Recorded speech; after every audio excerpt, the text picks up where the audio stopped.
So Nicole, you're the executive chef at Carnevino, Mario Batali Steakhouse at Palazzo. At the Palazzo, yes. So you're the half part of the title, you're the Carne, then there's a Vino, so this whole wine program, we'll talk with the sommelier later. Tell us about the process of the meat. There's a whole thing. It's not like regular steakhouse that you buy meat and you put it on the plate. It's not your typical Vegas steakhouse.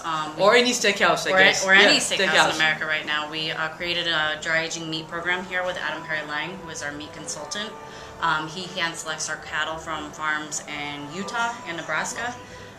We dry age longer than anyone else in the country right now. Yeah, some use 60 days and some even 90 days, right? Yeah, the industry standard is usually 30 to 40. What we found is it kind of plateaus at that mark until you reach about 90. So all of our ribeyes and our porterhouses, we try to get around 90 to 120 days. All of our New York strips, we do around 60 to 90 days. And then you have your own dry aging facility. Yes, yeah. I receive about anywhere from 5,000 to 10,000 pounds of meat a week, and we hand move each short loin and each ribeye, rotate it, tag it, weigh it, and we have an environment where we control the temperature, control the wind current, and are constantly monitoring each cut of meat. We started with octopus salad, grilled octopus, right? Big piece. Yep. What was the seasoning on it? This is kind of a classic Mario preparation, the fact that he likes to braise the octopus for a very long time at a low temperature. We usually do it about 250 to 300 degrees for about 3 hours. So it braises with some porks, some chili flakes, white wine, and then it's served just over carpaccio with a limoncello vinaigrette, some fresh radish greens, and a little bit of salsa verde. So I order one pasta dish out of all the pasta that are available on the menu. I got the one that's called spago. Yes. There's a story behind that one. First of all, the dough itself is not regular pasta dough. It's not regular pasta dough. It is just simply water and flour. And it is hand rolled. It's one of the most labor-intensive noodles because it's one continuous noodle and it cannot break. Yeah, which is about 6 feet long, right? It's usually about 5 to 6 feet, correct?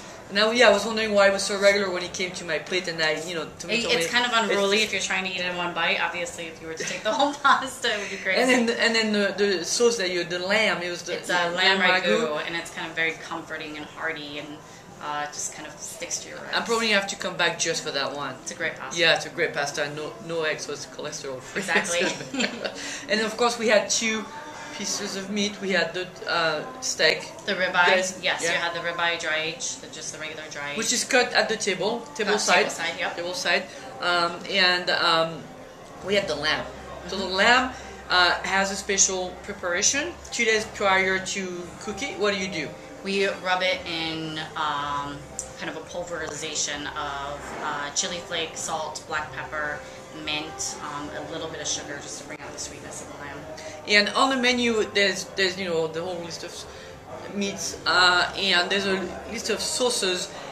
If you ask me, I wouldn't. Those meats are so good. I would put no sauces. They really don't need any. They don't sauce. need, right? Yeah, but being a steakhouse, we get a lot of people that would like sauces, and ironically, they end up dipping their Tuscan fries as opposed to the meat, because the meat is just so... Do a nice crust. What we do is we start off with a brush of butter to get a nice char underneath our broilers. Our broilers get up to 1900 degrees, get a nice char on it, and then we kind of wash it with a bouquet garni of fresh crushed garlic and rosemary, and baste the short loins and the ribeyes at the end.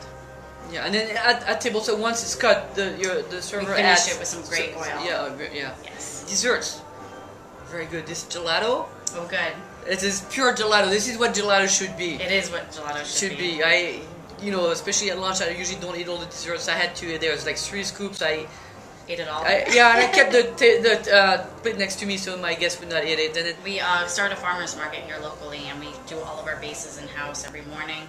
Spin all of our gelatos on a daily basis. We don't anything that's finished at the end of the night gets discarded. It's always very fresh. And then the other dessert we had was the creme caramel. Yes.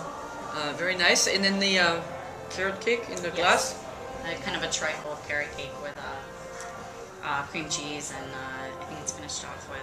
I'm not the pastry chef, so... Well, pastry chef does a good job. So now you're the Carne, we're going to talk to the Vino. Thank you so much, chef. Thank you very much.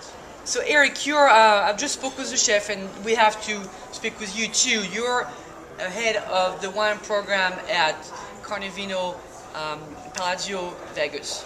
there's something special with your wine. It's not a regular wine list. Well, I tell you, it is something we pride ourselves in. Obviously, it's half the title of the restaurant, Carnevino. We pride ourselves in having an extensive and comprehensive wine list. We try to provide our guests with the ability and flexibility to choose for so many different styles. Our service is extensive, as we also prepare different steps: seasoning, priming, decanting. Most of the bottles that we serve in the restaurant. Yeah, decanting. So you have a whole decanting process with even different decanters, different sizes, different shapes according to what wine you're putting in. And there's one that you like very much. This big one. This is Calm. This is our baby. This is actually a quite impressive piece at the table side. It allows us to decant up to about 2 liters of wine into that, which for large format bottles and large parties, which we often do have, really allows us the flexibility and fun to and still then you even wish that people would call you 3 hours ahead of time and said, I would like that wine, so you'd have time to decant, right? It would make my world tremendously easier. We have old world wines, Barolo, Bordeaux, and some rustic Italian varietals that really need the air, really need the exposure in that decanter to really come to full fruition and give the experience that's they're able to with some time. So if we talk about the wine list itself, over 650 selections, yes, labels, and what separates that wine list from the other Batali's restaurant? Well, we're the only restaurant within the fleet that offers the international list. Most restaurants within Mario Batali and Joe Bastianich's fleets are purely Italian, with the exception of Champagne. We open things up to provide our steak-loving clientele with the ability to do California Cabs, Bordeaux, some beautiful Riojas, and some Shiraz from Australia.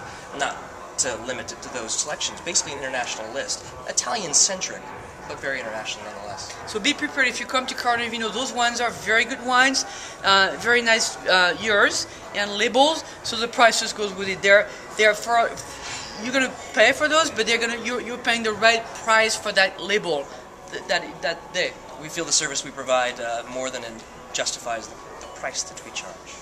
Well, thank you. Absolutely. And I'm sure you're having fun with that wine list. Absolutely.